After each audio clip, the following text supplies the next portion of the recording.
Hello, Miamians.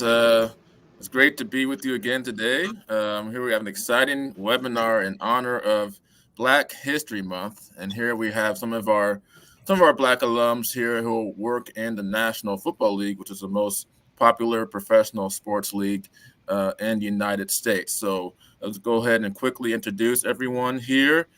We have Sheldon White. He's a director of pro scouting with the Pittsburgh Steelers. We have Martin Nance, who is a marketing executive with the Minnesota Vikings.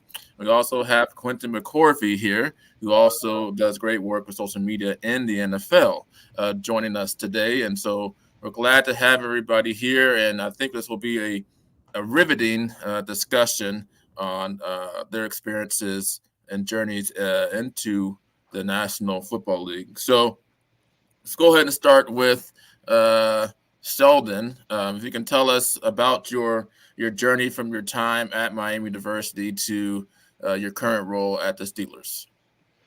Yep, I was at Miami University, graduated with a finance degree in the Farmer School of Business. I left there and got drafted in the National Football League by the New York Football Giants.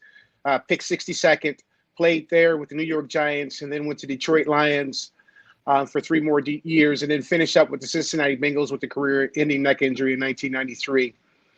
Yes, I'm kind of older, but got to that point. Finished up. Randy Walker, the old Miami, Ohio coach, hired me as a receiver coach through a recommendation from Terry Hepner, and worked with Miami with the wide receivers for 3 seasons before getting rehired back with the Detroit Lions. And to make it short, I went everywhere from the entry level and ran the gamut there and went all the way from the entry level to every position in the scouting department to eventually becoming the interim general manager in 2015. We finished 6-2 under my guidance, left there, joined my son Cody White at Michigan State. He's now with the Seattle Seahawks. He played with the Steelers for 3 years with us. He's now with the Seahawks. So left there and to went to Michigan State as the executive director of player personnel recruiting. After that, Washington Commanders, and then Pittsburgh Steelers, director of pro scouting now. Okay, wonderful. Thank you, Sheldon. Martin. Yeah, no, great to be with this group today, and it's always good to reconnect and plug back into the folks at Miami. Yeah, let's see. I serve as the executive vice president and chief marketing officer here at the Minnesota Vikings. I've been in the role for just over 3 years now, and prior to really rejoining the Vikings, I spent almost 12 years at Gatorade. I navigated a career in across advertising and sports marketing and consumer engagement, several different functions within the team at Gatorade, headquartered out of Chicago. Kind of going back from there, I actually spent about 4 years playing in the NFL, first with the Bills, then the Vikings, and then the Steelers. So I had a chance to kind of see it from several different perspectives. I played as a receiver for all three of those teams and had a chance to win a Super Bowl. Actually, won a Super Bowl with the Pittsburgh Steelers back in 2008-09 season. So it's been a lot of fun for me now, really full circle coming back to a team where I played, getting the opportunity to see it and influence it from a completely different point of view now. Has been a lot of fun. But as was mentioned, it all started for me at Miami University, where I played football. I played on the '03 MAC championship team with Ben Roethlisberger, a bunch of other really good teammates and players there. And really, in many ways, followed the footsteps of folks like Sheldon White, guys who came in and made the most of their opportunity and turned it into a professional career and now work in sports as a professional. So I very much just show respect to folks like Sheldon who paved the way for me, and I try to continue down that path and create opportunities for others. So again, appreciate the opportunity to be with this group today. And Quentin, can you share us about your journey from Miami to the NFL? Yeah, so unlike these two, I did not play football at Miami, Oregon, play in the NFL. I actually started my career at Miami as a pre-med student. I played baseball, But pre-med student for 2.5 years at Miami. Decided I wanted to change and found the sports management degree at Miami. So from there, I worked with the Miami football team, doing video photography and social media for the team. From there, I was hired by the actual Pittsburgh Steelers. So that's our second common stop after Miami, that we all were with the Steelers at some point, where I was ran social media for the team for 2.5 years, and then was hired by the Arizona Cardinals as the social media manager, where I was for 3 years, running our social media pages, doing photography, videography, graphic design, and then social media again. So, again, really happy to be a part of this panel and kind of give back to love and honor. All right. So since it is in Black History Month, so we would like to know specifically what it's been the experiences for you as a Black professional in the National Football League. And so, Quentin, can you again speak to that of your experiences from your perspective? Yeah, definitely. I mean, obviously, the African Americans, we kind of dominate the NFL on the field, but you really don't see a lot of it off of the field. And especially in my role as a social media manager, really trying to diversify kind of the group of people that we have behind the channels and behind the teams, and really being able to connect with the guys on the field. Um, Besides me, I believe there is two other African American social media managers in the NFL. So really trying to kind of grow people like me doing social and continue to be behind the scenes and supporting the guys on the field. And Martin, can you kind of speak to that? You're at the VP level. Can you kind of speak to that experiences from your perspective?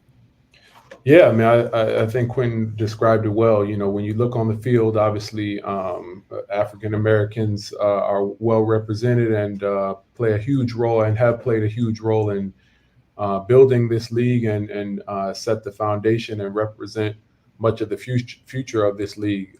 When you transition over into the front office and you look at the work that's happening on this side of the house, we're not nearly as represented. And so there's a lot of work, a lot of effort being done to think about how we can make corrections and diversify the rooms that oftentimes I find myself sitting in. And that's important for many reasons. One, because the best work is done when you have diverse teams, when you have people from different backgrounds and perspectives that can come to the table and bring their experiences and their perspective to the room.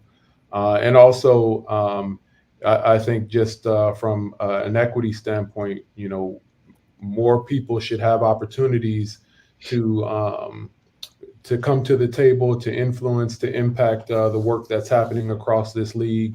Again, it produces the best work, but it also is the right thing to do. So as a leader, I try to pay close attention to that, look for opportunities to diversify our teams when the opportunities present themselves, create opportunities for people who are navigating their careers as people of color, as African Americans. But it's work that is constant. You know, it's not like there's a finish line that we're going to get to in a few months or a few years. It's something that we all have to lean into and commit to, really for the long haul. But people have done it to make it possible for us to sit in the seats that we're in today, and so it's only right that we do the same. So when we can create those opportunities for others, it's exciting to see people step in, do great work, and then open the door for someone else.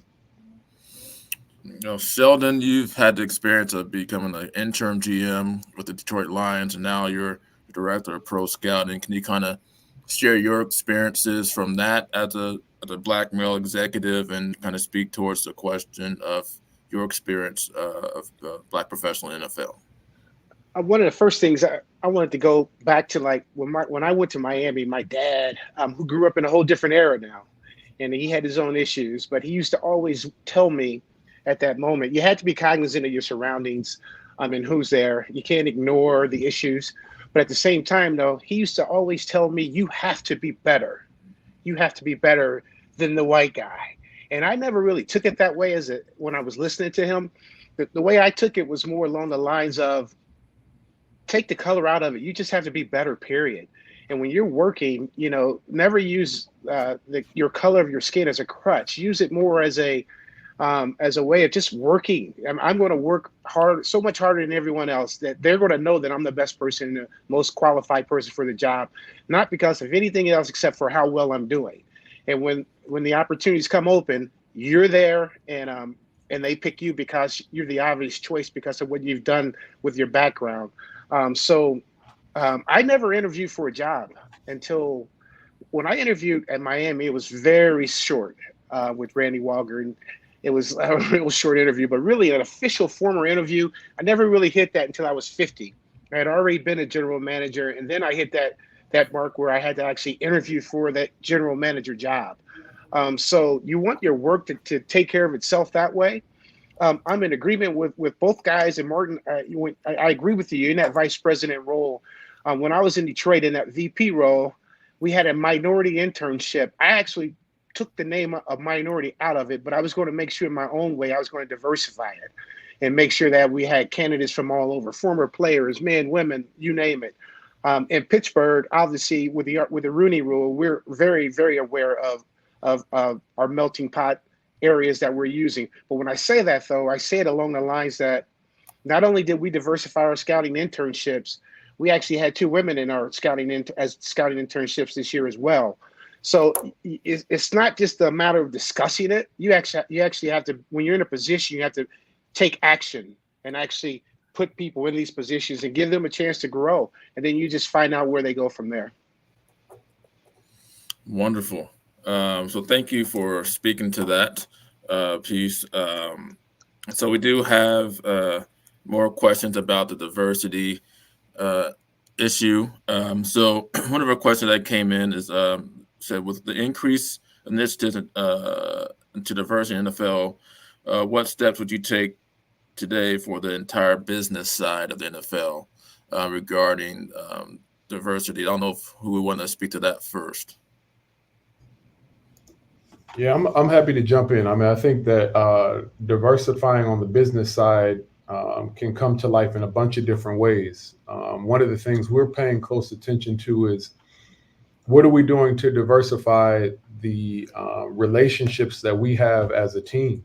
When you think about the presence of a professional football team in a particular city, you have relationships from your corporate partners to your suite owners and the folks who enter the stadium on a game day. You have suppliers that you need to pay close attention to, and you have a couple things. You have a huge responsibility as a presence within a community, but you also have a huge opportunity to influence. And so at the Vikings, we've really tried to think about what that means for us. How do we incorporate expectations for ourselves into our values, using the platform that we have as the Minnesota Vikings and as a NFL franchise to make sure that we're creating a really positive impact into the community. And so specifically from a diversity perspective, we've challenged ourselves to make sure that, again, the folks that we or the companies that we engage with from a supplier perspective are diverse. We're thinking about what it means to diversify our fan base and engage a diverse audience to enter the stadium on game day or to attend our events. And then even our corporate partners. How do we hold them accountable from a diversity perspective and encourage them to partner with us as we navigate our DEI objectives and kind of the journey that we're on as an organization? And so then when you step back and realize the control or impact we can make internally is great, but it's even it's really an exponential impact when you start to think about the accountability we can create and the other ways in which we can encourage diversity through our partners and broader relationships. So that's really critical for us from a business perspective. We think that if we do it right there, it's going to yield better outcomes from a business point of view, but also have massive impact really throughout the community that we engage. So again, something we're constantly working at, but I think a journey that we're excited to be on. I think quickly going off of that, just like also like where we are now, but developing a pipeline for the future, and like what we're doing right now, and having this webinar and talking to hopefully future people who will be taking our positions at some point, but working on mentorship and developing that pipeline so that there are people who are diverse candidates who understand kind of what we've done in the past and how we've gotten to where we are to eventually become, again, like I said, in our positions now and continue to make it more and more diverse. Since I'm at the combine, my head's directly 100% on football. So I'll talk more the football business side. I will tell you, our head coach, Mike Tomlin, is a champion of community relations. We stop meetings. We have functions that we're attending on Friday, the day before an important game. It might be a Baltimore Ravens game, and where our players are asked to go to functions. He stops our meetings and makes sure that we have a ton of those things. The United Ways and all those things are popping in. We actually had the NFL Man of the Year this year in Cam Hayward. So he's making sure our players are involved in the community from that perspective. From a football business side, I agree with the pipeline part of it. We actually have programs now, and this is not Pittsburgh Steelers, this is NFL.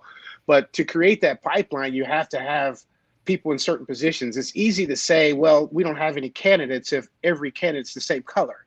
And then someone wins the Super Bowl, and then that person that wins the Super Bowl has experience. So when the next job comes up, well, this guy has experience and this guy doesn't. So like trying to find a way to find out who's getting these promotions. So on our end, it's a quarterback. You're like going through quarterbacks, office of coordinators, office of linemen. So we've done it in the National Football League now as a group. And Roger Goodell is a great listener, and he tries to make sure. A couple of years ago, we didn't have a lot of general managers. We do now. People of color. He listens and he makes sure he protects that brand. But what we're doing now is like we have an office of line assistant that's coming in. That's literally being paid by the National Football League to come in as the assistant to the offensive line coach, a person of color, a woman, or something like that. We have a quarterback coach that's an assistant to the quarterback coach, just so you have something in the pipeline to get these guys in the pipeline, get them experience and knowledge, get the knowledge so they're able to take the next step. And when they go to the interview, they're prepared for it. One of the guys that worked here, he's now the Tulsa head coach, Kevin Wilson, was our offensive coordinator for a while. And when I left the NFL in 2016 after the Detroit Lions, I'll never forget what he said to me. He said something that was very important to me. He said, I'm not just looking for a brother to come join me down in Indiana. I need a brother with credentials. And so that's why he was asking me, because I actually had some skins on the wall. So, you have to make sure that we're doing everything we can in our area to make sure we give the people that are underneath us, all colors, experience, so they have that ability to go into an interview and nail it and get the actual opportunity. Wonderful, thank you. So we do have students who are aspiring to get into the professional sports industry. And some of them, are not, athletes themselves, but, traditional students that are looking to get into the National Football League. And I think we'll start out with Quentin with this, since he was not a student athlete, but can you kind of just share from the non-student athlete perspective how you got, what advice you would give to students who are not, the natural pipeline to get into the professional sports industry? Yeah, I think the greatest thing is there is no natural pipeline on getting into the sports industry. I mean, I don't think anyone has the same path, and everyone I've talked to has been something different. Like I said, I started as a pre-med student at Miami. So the athlete route versus the non-athlete route isn't a make or break to get into the industry. I think, again, the biggest thing that I have continued to advocate to people is networking. And I think what you guys are doing right now and attending this webinar and networking and making those connections with people in the sports industry and getting your name out there. One of my favorite things that I have always told people is you never know where your name is being talked to in rooms behind closed doors. So your name, the networking that you do and continue to work on talking to people, understanding how they got to where they are, in the future, a job opportunity might come up and your name is, hey, I know that so and so has this opportunity and these credentials and this experience and could be a really good, great fit for your team. So the athlete route versus non-athlete route is the exact same. So I mean, Sheldon and Martin also both spoke about it, that they were referred to by somebody else in the industry, and that's again networking. You show that you were able to do the work that was presented, and someone was able to refer you and talk to you about that. Um, it worked the same way for me as a non-athlete. I worked for my prior boss at Miami, actually, um, Kyle, who ended up being hired by the Steelers, and they were interviewing for a new position at the Steelers. My name got brought up, and that's how my career started in the NFL, and I've continued to grow from this day forward. So the athlete versus non-athlete route doesn't make or break you. I would say we are all in a level playing field, because if you can do the job, you can do the job at the end of the day.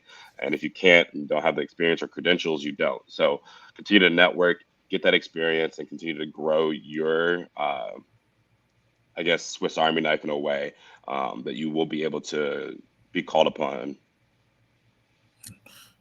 Sheldon and Martin want to add to that? I'll just add quickly, because it really builds on something that both Sheldon and Quentin said. Um, you know, the three of us, we have had opportunities to, sit in rooms or be a part of professional franchises, and we're eager to create opportunities for others. I think, we, as was mentioned, we want to find people who are going to come in and do great work and build great teams. The flip side of that is, when people get opportunities, it's really important that they make the most of them. It's really important that not only do they come in and do a good job, but they actually come in and do a great job. To what Sheldon said, we have to be better. We have to, in many ways, set the bar or outperform our peers. And not only for yourself, but for the next person who is deserving of an opportunity.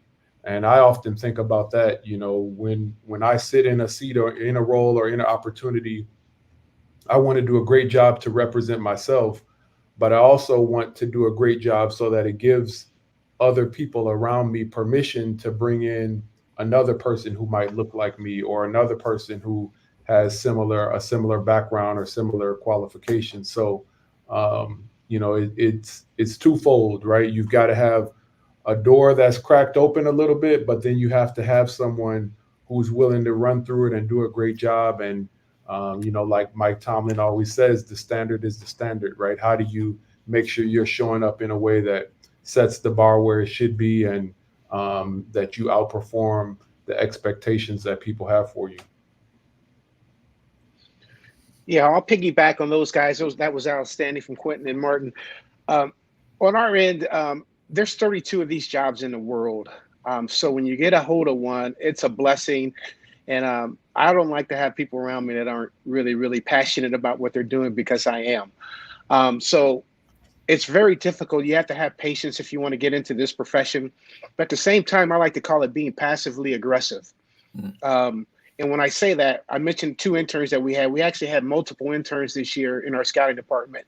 Since we've left there, only one has reached back to me, and multiple times. So, it's not like you're going to bug a person, drive them crazy, sending them an email or text every day. But throughout the networking part, you have to keep the communication going, and then also let those people know how you're growing in the profession that you're choosing. One of the biggest mistakes that I hear from a lot of young people that want interviews with me is, I just want to get my foot in the door. And that's really not a good answer.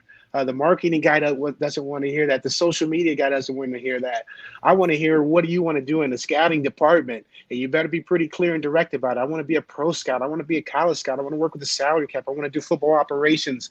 So like when the person's coming in, you have to have really a clear goal, and you have to stay in touch with those people that you have contacts with while you continue to grow your network and search for that first opportunity that you're going to get. Wonderful. And so another question came in as far as what the job skills and transferable skills do you think are transferable to just getting into the sports industry, just in general, not just the NFL, but what skills can people develop along the way that would be helpful, that would be transferable to a sports industry job? Anybody can take Okay, this I'll one. start that one. From my perspective, there is no prerequisite for scouting or coaching per se, but there are certain things that you can do. And initially, when you become a scout, it's really about the organizational skills of your presentation. So a lot of that's the communication part of it, just the organizational parts that you're getting from college, your time management, because you're on the road by yourself. There's times when we send in our area scouts out 200, 250 days on their own into a whole different territory, and they have to be able to manage that and take care of their business. So really, it's like, for me, the initial part is having to make sure that you are organized, and when you present with conviction, and you talk and speak as if you've done enough homework where you feel confident. Just like going into a test where you feel really confident because you put in so much homework for it. When it's time to present, you present with with a lot of conviction. And when I say that, because when you go into a new team, like I went into the Washington Commanders in 2021, and after the fact, I think they saw some of the things that I had done well. Because at the time, I was like, man, that's a great presentation, but do you really know what you're doing? You have no idea. They have no idea until the guys actually get back on the field and start playing. To last in our profession, or any profession, really, it starts with the initial organizational skills to put your things together and making sure when you present your presentations, they are on cue. And then you can kind of go from there from a football perspective. Wonderful. Same thing with coaching. Yeah, no, just a quick build there. I'd say, from a business perspective, I think it's really important that everyone who steps into the organization has a problem solver's mentality, and a willingness to jump in, roll up the sleeves, and help tackle whatever problem or challenge we're trying to navigate. So not kind of a laser focus on just their own path, but also eyes and ears open to the things around them, so that you can be helpful where those opportunities pop up, or you can really come to the table with the mentality of a sponge. How can you learn and grow from any interaction that you have or any experience that you have? And if you can combine those two things, a willingness and kind of a appetite to learn, with this problem solver, kind of a go-getter mentality, you often can get at least a good start, right? And then you've got to build some skills and things on top of that. But those two things oftentimes can really help you get some momentum. So I think that's important to be thoughtful about as well. Wonderful. Yeah. And then for me, I would say, I think passion. I mean, what we do, we have, like we said, like Sheldon said, one of 32 jobs in the entire world, working in the NFL. It is a glorious job. It comes with its perks, but there are some long days, long nights, long weeks working in the NFL. So just a passion for what you do, and loving what you do. And I love my job. I'm sure these two guys love their job. They've been doing it for quite some time now, but a passion for what you do every single day, day in and day out. And it shows in the work that you put out when you have that passion for what you do. So yeah, dedication, passion, that hard working is transferable no matter what you do, no matter where you go. In sports, whether you are at some low level team or working in the NFL, the passion for what you do is always going to be transferable. And so taking Wonderful. some of those skills that you learn at Miami as well, like being a finance degree, having a finance major, all of a sudden I'm negotiating contracts because that's down my wheelhouse, and I'm excited about that.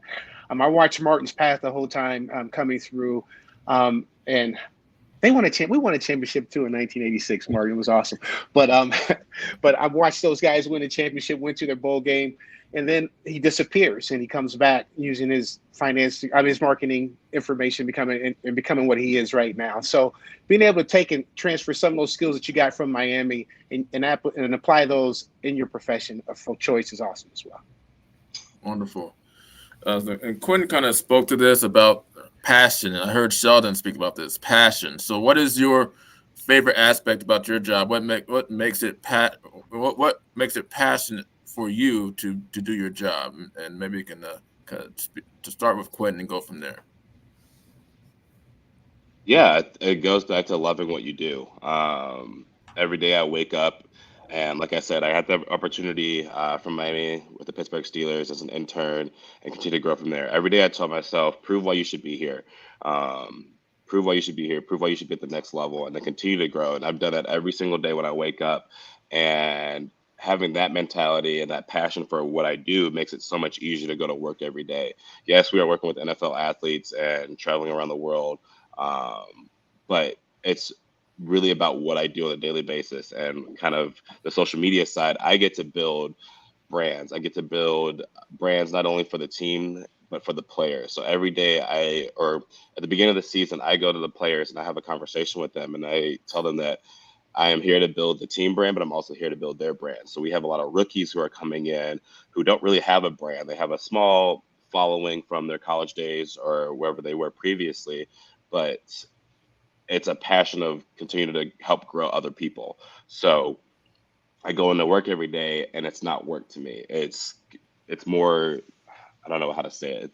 It's not work though. It's a passion and I love what I do. So it makes it a lot easier for those long days, like I said, and long nights, especially, I mean, like coming up on this draft day, I'm sure Sheldon can speak on this. Draft days are very long um, days because we start early in the morning and we go till late at night for 3 days straight. So draft days are exciting because those are the guys that get to help build their brand in the next 4 years of their career. So um, that's why I love doing what I do. I'm sure these two can speak on it in a different way as well. Martin? Yeah, I mean, my answer might sound like a little bit of a cop out because one of the things that I feel I'm really passionate about is just variety, a chance to do a really a broad set of things. So, for me, I can show up to work one day and we're trying to figure out what kind of renovations or updates we need to make to the stadium. And then the next day, we're talking to food vendors about who is the right food vendor to show up for a big event we have. Or the next day, we're thinking about how do we entertain our corporate partners in ways that further the relationships that we have with them, and what could that look like for our upcoming game in London, and how do we gear up for that, and what will our trip and travel look like going over to London in the fall. So there's always something different, and I think that's what really energizes me because I never feel like I'm just going through the motions or doing the same thing every day. I get to kind of get my hands in a bunch of different things, and I'm constantly having to learn something new so that I can be smart and make intelligent decisions, or create opportunities and support my team when they're navigating just a wide range of different things. So that's where my energy comes from, and where I would say I'm passionate is just constantly exercising that muscle where I can jump into something new, figure it out, try to get smart on it, surround myself with people who are really smart on it, and then as a team work together to tackle whatever that thing is. So the variety of it, I think, is what stands out for me, and probably where I would, probably how I would describe my passion as it relates to my work. Yeah, my wife and I are both passion workers. I will tell you, and I'll be real brief with this. My dad was a truck driver for the post office. Second job he worked, he just had picked up trash in a dump truck. Okay, my mom's a former sharecropper. Mm, Literally, she was a sharecropper until sixth grade, picking cotton. And mm. so, like when I looked around, I'm thinking, I'm not doing that. And so my brothers and we're all the same way, and my sister, and they were also like, you're not doing that. And so my sister's retired now. My brother's IQ level was actually at the genius level when they tested him. He's a retired electrical engineer. My younger brother's a general manager at his job. And it was just along the lines of trying to find something you like to do. My wife and I do this. My wife doesn't make a lot of money. Mine just happens to pay more. But when you can wake up every morning and you feel good about where you're going, when we start training camp in July, at the end of July, I will take off out of all 7 days. We're working 7 days with the exception of the bye week. You'll get a day or two then. And that's about it. Thanksgiving. But when I was working with the Detroit Lions, we were playing on Thanksgiving. You'll get Christmas if your games don't fall then. but really you're going in there every day, and trying to manage that with your family and everything else. So that's why I talked about it. People around me have to have a passion, because Quentin, for us, it's not just draft day on the pro side. It's all year long. Someone's getting cut, signed, waived, and you have to make sure we have to make sure we're on top of every signing of every player. So you have to really enjoy that. I do.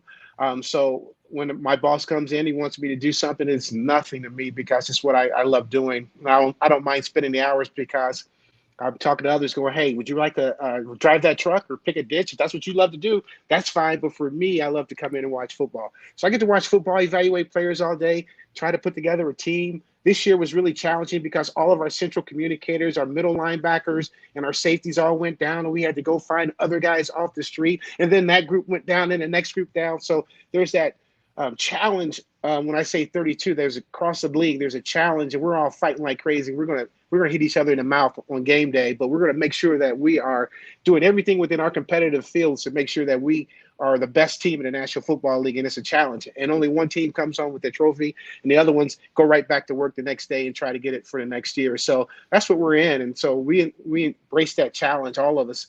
And it's what we're doing for a living. We love it, and I enjoy doing what I do. This is what I want to do, and I will always do this until I'm done. Yeah. That's what I'm doing. I will say though, or until they're done with me.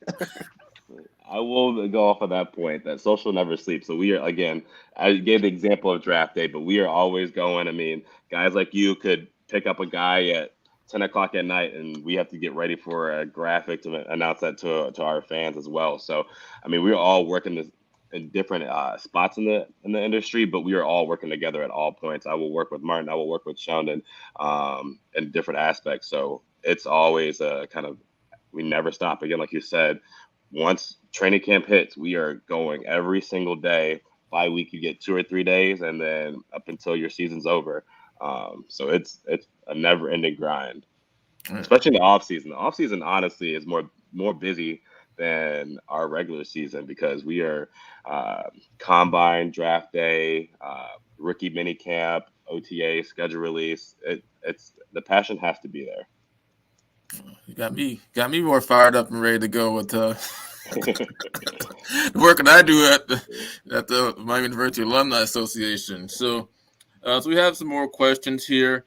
This is a really interesting question. So what, in your perspective, was maybe like your biggest mistake that you may have made in your professional career, and like what was your learning lesson from that? So I don't know who we want to start with that. I can start. I have a lot of examples to pull from, so I can start that one. No, the one that comes to mind for me is, early in my career, I started a marketing career at PepsiCo, working on the Gatorade business, and my first role was in international sports marketing, completely different from what I had, anything I had been exposed to. And as I mentioned, my background was in football.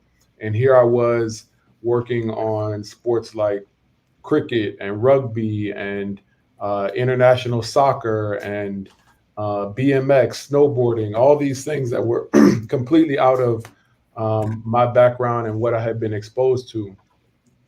And so initially, I was a little bit disappointed, because it was pulling me again away from what I was comfortable with. But as I jumped into the role and started to get familiar with it, I realized that it was exactly what I needed. It was giving me exposure and experience in areas that I didn't have experience in, and it was allowing me to round out my skill set and add tools to my tool belt that I didn't have in that moment. So I'd say, one of the things that I've tried to learn from that is don't kind of judge a book or a role by its cover. Don't assume that you know exactly what the outcome will be in a particular opportunity. And also really lean into the areas where maybe you don't have experience or you want to be pushed. I think that can be a valuable opportunity. And then the last thing I'll say quickly is also throughout the course of my career, I think just as an athlete and as a competitor, I've always wanted to find success and then jump in and take on the next new challenge. And so because of that, it's worked well because I've been able to navigate my career and get some really cool opportunities along the way and move at a relatively quick pace. But it also means that you sometimes will fly past experiences that are amazing that you'll never get to have again. And like I mentioned, working on sports like cricket and rugby, and I was traveling to places like Australia and Brazil and across Europe. Those roles were great and those experiences were great, but I'll never get to go back and do those things again. I'll never get to have some of those experiences in those same ways. So it's really important that you appreciate the journey and don't be just simply focused on rushing on to that next thing. But a mentor of mine, actually, Kevin Warren at the Bears, always reminds me to be where my feet are. He says, "Hey, be where your feet are, be present." And so that just reminds me to really soak up the experience that I'm in. Don't be in a rush to get on to that next thing, but even early in your career, really appreciate where you're at and the role that you're in. Do a excellent job there. And there's plenty of time to grow and move on, but really be present where you are. So those are a couple things that I think for me, mistakes I made early on that I've been able to learn from and try to remind myself even today. Mm, mm. Quinn or Sheldon? Okay, I for me it was because I'm a kid in the candy store with the football. It was in the office all the time at the earlier ages, and what really woke me up, my wife woke me up to the workaholic traits that I may have. And I was at home at 10 o'clock in the morning. My son came downstairs. He's probably 7 or 8. He said, "What are you doing here?" And I was like, "I live here." And he was like, "No, you don't." I mean, he literally had not seen me for a month because of that grind schedule. I was leaving before he went to school and I was coming home afterwards. So really like trying to make sure that within my planning that I implement time with family, which obviously reduces your social, and it's all really like work and family for me primarily, but just making sure that somewhere along the line as you're coming up and you're getting higher responsibilities, higher titles, more responsibilities coming, more times taking on your job, that you're making sure that you have some time in there for your family. And if you don't, and if you're just racing like that, you just get up and walk out and be okay with that. There's a nice document I read called "Important versus Urgent." What's important and what is really urgent. Sometimes you just have to leave and hang out with your family and be present with them. Martin, I had Kevin Warren too. He was outstanding, outstanding leader that way. He was with us in Detroit in my earlier years. That was one of the things, just making sure that you're taking care of your time with your time management. You're taking care of your family as well, and making sure that they're an integral part of anything you're doing. Hey, when we go to the playoffs, we get a bonus. They get a bonus too. It's just what we do. When we travel in packs. But just making sure that growing up, you didn't miss a thing. I had some of the older workers tell me that, and they're like, "You're still going to get what you're going to get, and you still won't. You don't have to miss a thing." So I've been a general manager before, and I didn't miss it. My son was Mr. Football his senior year in high school in Michigan, and I was at every game. I didn't miss any of it. And so you don't feel like it at the time when you're up and coming, but you're still able to do everything and just make sure that you're taking care of everything. The time management with my family was key early because I was a kid in the candy store just racing to go to work and couldn't wait to get to work and stay in a little bit longer than I should have initially. And then it didn't take long, but I managed that out now. I'm good now. They're all grown now, so they're gone. So it doesn't matter. Yeah, I think personally, I mean, my physical mistakes are unfortunately seen by millions of people within seconds. So we don't talk about those mistakes right off the bat, but kind of going off of what Sheldon said, I kind of have gotten into those ways where I am on my phone 24/7, constantly had trying to keep my finger on the pulse in social. And I finally hit me that I need to kind of take a step back and going back to the important versus urgent. I started doing this thing where I tell myself 10 minutes. If I can't do it, if I don't, I'm going to get 10 minutes before I do that thing. If it's not important to me in 10 minutes, it's not important. It's just a kind of a need in that moment. So taking a break and kind of putting the phone down and enjoying the people around you. I'm only 27, don't have a wife, no kids. So I really don't have that missing of the family aspect of it right now. But I know that if I continue in this way, that I will start missing those moments with the people around me and my family, my mom, my dad, my little brother, and missing in those moments.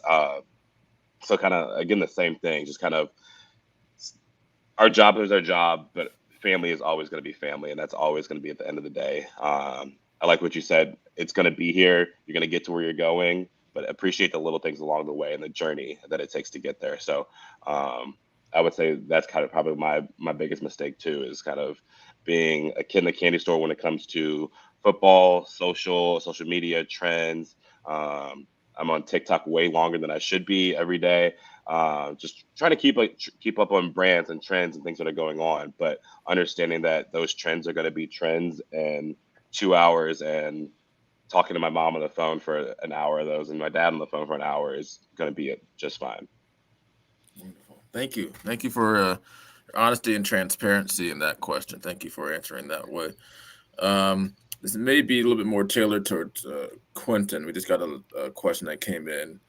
So as teams continue to demonstrate their ingenuity across diverse media platforms like videography, photography, and graphic design, what is your all's perspective on the importance of maintaining a varied portfolio reflecting past work across multiple mediums? Do you think creatives should excel in a broad range of skills or focus on showcasing exceptional strength in one particular aspect of creative media? It might be Martin and Quentin. This question.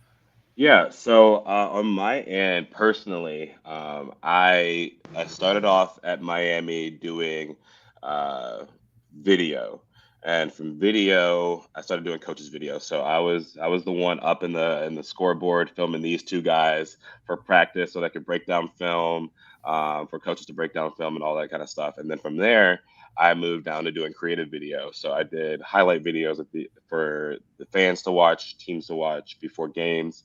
um, and then I grew into doing photography. From there, I learned graphic design. So I had a very broad range. You're seeing a lot of both, kind of in the interview process that we've had lately. When I'm hiring for different positions, there are some specific things that we look for. So if you have graphic design experience, if you have experience, or if you have a broader experience like I had, I like to think of myself as a Swiss Army knife, where I can do a little bit of everything very well, and a few things at the higher level. But in that sense, there's no really right answer to that question, because depending on who's looking for and what you're looking for in the team, specialization is great. If we are looking for a specific photographer in this role, with photography background, we are looking for someone who's a main photographer who might have some graphic design experience. But there's no really correct answer, depending on what team is looking for something different. Personally, I believe that the Swiss Army broad approach is the best approach, because it got me to where I am today, and I'm still growing in that. So I never stopped growing in all of my other levels of graphic design, photography, videography, social media, and digital analysis. So um, personally, I think the broad approach works, but it could be different for whatever team's looking for a different opportunity. And Martin, if you want to kind of speak to that from like as a marketing executive yourself, how would you answer that question? Yeah, man, I would agree with Quentin. I think it kind of depends on the situation and the needs of the team. I do think that you know, as was mentioned, trends constantly change and evolve, and the needs from a communication standpoint are constantly adjusting and responding to fans and the next wave of fans that you want to go engage with. So the more you can do, that's kind of a football term. Sheldon can speak to that. The more you can do, the better, right? If you can um, do if you have 5 different skills and we need 3 of those, great, because we might need the other 2 at some point, right? And so even if you come in and you're a specialist, it's great to be adding another skill off to the side in your extra time or in your free time. How do you make yourself more and more valuable, so that when that need pops up, you can raise your hand or step in or fill in, and make yourself more valuable to the team. So, yeah, there's not one right or wrong answer there. There's a need for specialists, there's a need for generalists. Um, but I think, again, the more you can do, the better. And it just gives you flexibility as you navigate your career. I don't know, Sheldon, you wanted to kind of speak to kind of like kind of diversifying portfolios for any opportunities in the sports industry. Yeah, I'm gonna piggyback on what they said there. It's really um, there's a lot of especially younger workers. I always ask them this question when they get interviewed: is what do you want to do? What's your main goal? Your big goal? And they always say, I want to be a general. 95% of the people that I interview say I want to be a general manager, and I'm like, well, stand in line, because there's 95% of the people in the building that would love to be in charge as well. But on your way up, like I mentioned, my path, I ended up doing everything. I was a Blesto scout, which is the entry level. Then I became an area scout. Then I became a college pro. And then you go into the salary cap. And then you're doing some football ops. You're handling budgets. And my whole point to all that is, as you're doing that, you're developing, you're growing. And it got to a point where Mark Mayhew, the general manager, would walk out and say, do whatever you want to do. I'll call it about 3 o'clock and let you, and you tell me what you've done for the day. He had given me total autonomy of the building, which then when I got into the general manager chair and I had the total autonomy, I was prepared for it. I think there's sometimes a rush to the top. I felt better when you build a base. You build a strong base with a whole bunch of various responsibilities that you've had to do. And once you get into that big chair, you're able to navigate, and you know when things are going wrong. Because once you get up top, you have to really, the general manager and the leaders have to stay up here. They have to be delegating that stuff to guys down there that they trust to do certain tasks. If they have to go into one task because it's not failing, and they have to dig too deep in it, then everything else goes haywire. So they really have to try to stay up here and push down when they can. So I just think, like, when you're younger, absorbing as much. They call me an absorber just because I love what I'm doing. They're like, I don't care. I remember one time Matt Millen asked me why I was doing the college budget when I was a pro guy, and I said because it wasn't getting done. I didn't care, and I love doing what I'm doing. So basically, you're just absorbing responsibilities and being available to your superiors when they need additional things, even when it's outside of your area. And eventually you grow, and then you have the expertise to become a Martin Nance. That's how that works. Wonderful. Wow. Well, thank you, everyone, for that. So 2 last questions, and we'll wrap it up. First is, what are like some mentors or pioneers for y'all as you're in your journeys? Who are these individuals that help inspire you and pour into you? Anybody can start from that one. Anyone from Miami or in the league? Well, I mentioned it and genuinely meant it on the front end. Sheldon is a great example for me. When you're at Miami, you hear about the people who have come through before you, and you look and see what they're up to and what they're doing out in front.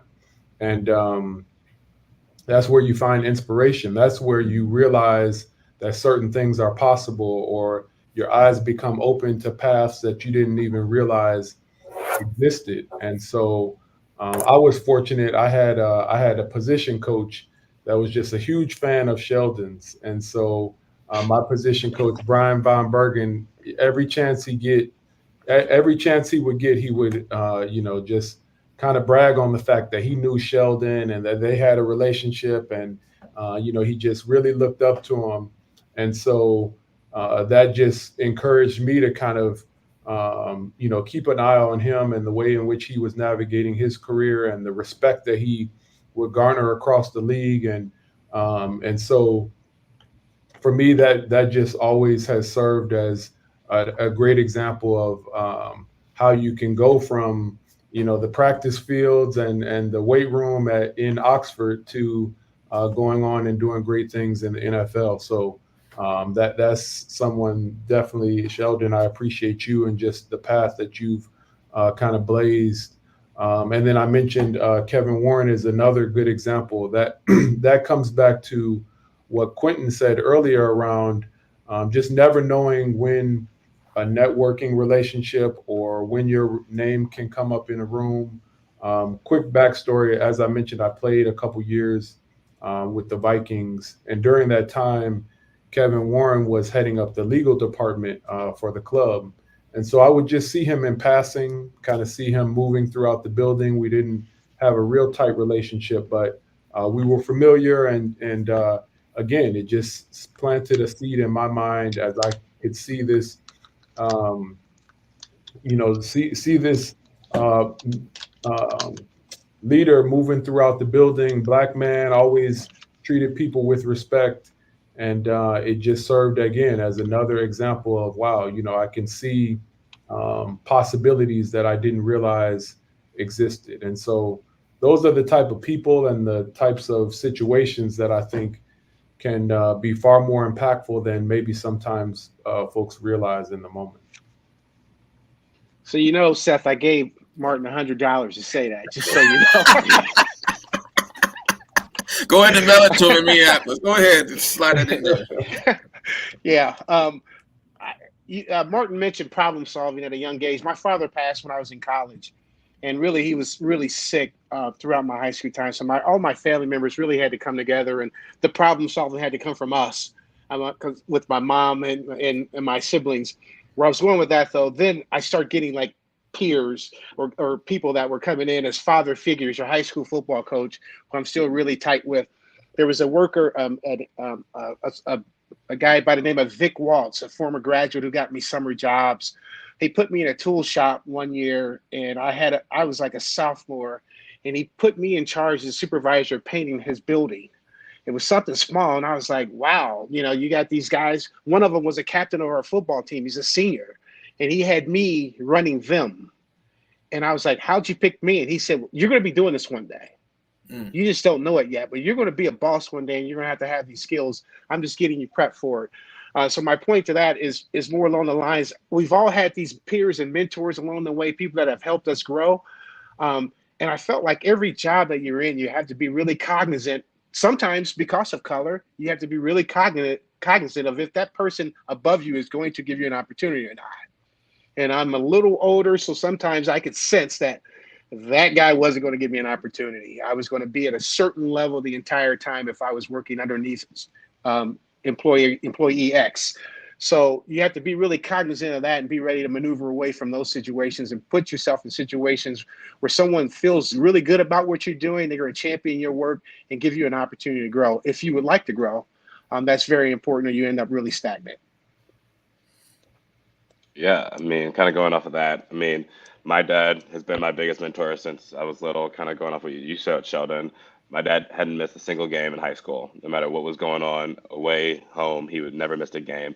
So he's really my number one mentor. A pioneer that I said, definitely my family. Again, going back to Sheldon, you might know him, Woody McCorvey, my uncle at Clemson. Yeah. So that's my uncle. Everybody knows Woody. Yeah, so he really paved the way. And gave an example like for our family and working in the sports industry. And then kind of going off of that, my mentors were both Miami alum, Kyle Crone and Matt Sena, really giving me my first opportunities to work in the sports industry. So, I mean, those four guys, honestly, have nothing but to thank them for them. Well, nothing but thanks for them. Wonderful. And this is the last one. I know I'm pressing for time here, so you could be on there long. So the journey of Black students at Miami, it's a unique experience being a minority.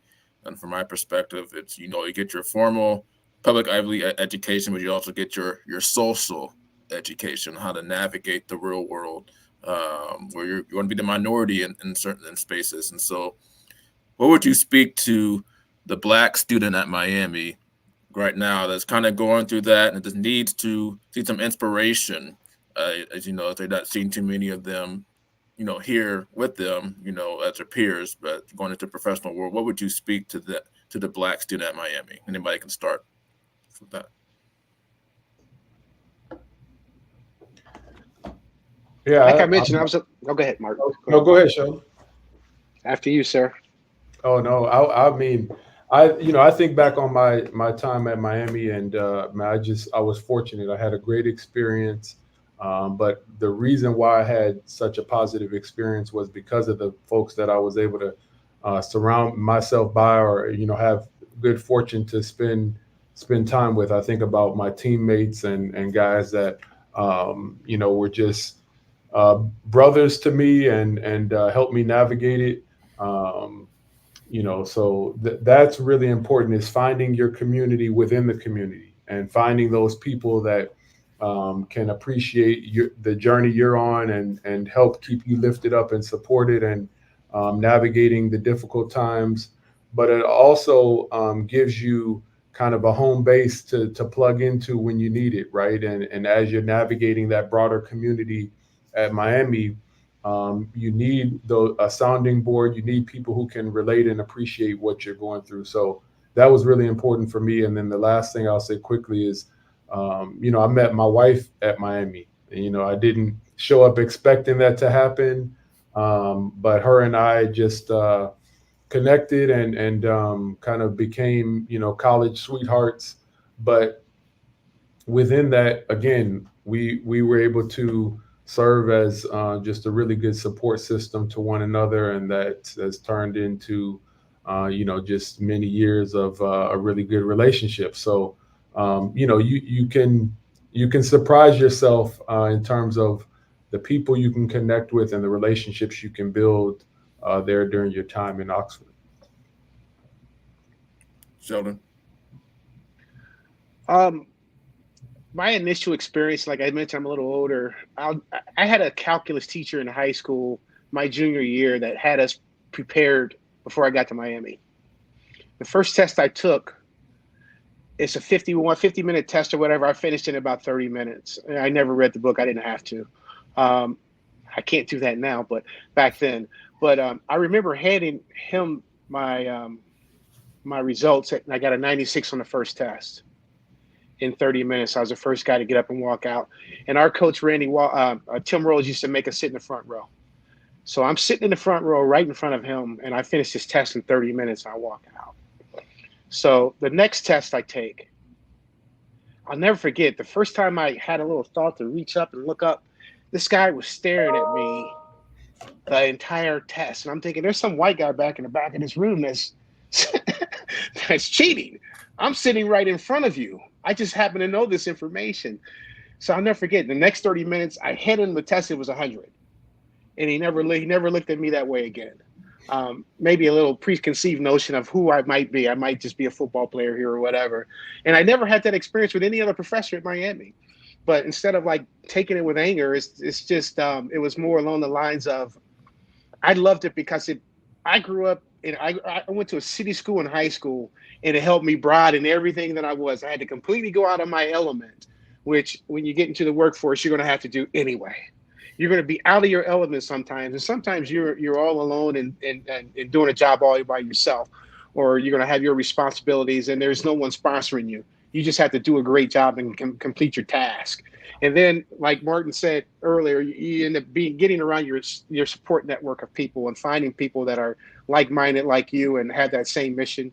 And I had a wonderful time at Miami. It was just that first freshman year test.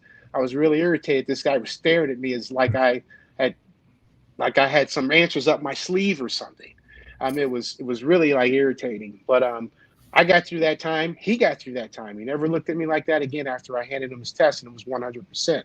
So just having that experience of being outside of your element and making it work. And I grew up poor, like I mentioned. I didn't have a car. I couldn't go home. So you had to figure it out and navigate through it. And I love our university. Quentin.